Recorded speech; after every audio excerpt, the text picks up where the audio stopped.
Top quality और consistent performance के लिए सिर्फ सिल्वर पंप नाम याद रखना। ಇನ್ನು 3 ದಿನಗಳ ಕಾಲ ರಾಜ್ಯದಲ್ಲಿ ಭಾರೀ ಮಳೆ ಸಾಧ್ಯತೆ ಇದೆ. ಮಳೆಯಾಗುವ ಮುನ್ಸೂಚನೆಯನ್ನ ಕೊಟ್ಟಿದೆ ಹವಾಮಾನ ಇಲಾಖೆ. 6 ಜಿಲ್ಲೆಗಳಿಗೆ ರೆಡ್ ಅಲರ್ಟ್ ಘೋಷಣೆ ಮಾಡಲಾಗಿದೆ. ಉತ್ತರ ಕನ್ನಡ, ಉಡುಪಿ, ದಕ್ಷಿಣ ಕನ್ನಡ, ಕೊಡಗು, ಚಿಕ್ಕಮಗಳೂರಿನಲ್ಲಿ ರೆಡ್ ಅಲರ್ಟ್ ಘೋಷಣೆ ಮಾಡಲಾಗಿದೆ. ಜೊತೆಗೆ ಬಾಗಲಕೋಟೆ, ಯಾದಗಿರಿ, ಹಾವೇರಿ, ಗದಗ, ಹಾಸನದಲ್ಲಿ ಯೆಲ್ಲೋ ಅಲರ್ಟ್ ಇದೆ.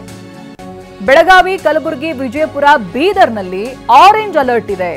ಒಟ್ಟು 3 ದಿನಗಳ ಕಾಲ, ಇನ್ನೂ 3 ದಿನ ಭಾರೀ ಮಳೆಯಾಗುವ ಸಾಧ್ಯತೆ ಇದೆ. ಜಾಗೃತೆಯಿಂದ ಇರಬೇಕು. 6 ಜಿಲ್ಲೆಗಳಿಗೆ ರೆಡ್ ಅಲರ್ಟ್ ಅನ್ನು ಘೋಷಣೆ ಮಾಡಲಾಗಿದೆ. ಅದರಲ್ಲಿ ಉತ್ತರ ಕನ್ನಡ ಜಿಲ್ಲೆ, ಉಡುಪಿ, ದಕ್ಷಿಣ ಕನ್ನಡ, ಕೊಡಗು, ಚಿಕ್ಕಮಗಳೂರು ಸೇರಿದೆ. ಬಾಗಲಕೋಟೆ, ಯಾದಗಿರಿ, ಹಾವೇರಿ, ಗದಗ, ಹಾಸನ ಈ ಕಡೆಗಳಲ್ಲಿ ಯೆಲ್ಲೋ ಅಲರ್ಟ್ ಇದೆ.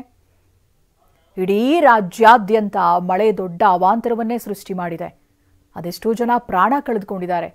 ಮನೆ ಕುಸಿದು ಹೋಗಿರೋದು, ಕಾಂಪೌಂಡ್ ವಾಲ್ ಕುಸಿದು ಹೋಗಿರೋದು, ಚರಂಡಿಗೆ ಬಿದ್ದಿರೋದು, ಈ ರೀತಿಯಾಗಿ 10 ಘಟನೆಗಳು ನಡೆದು ಹೋಗಿದೆ.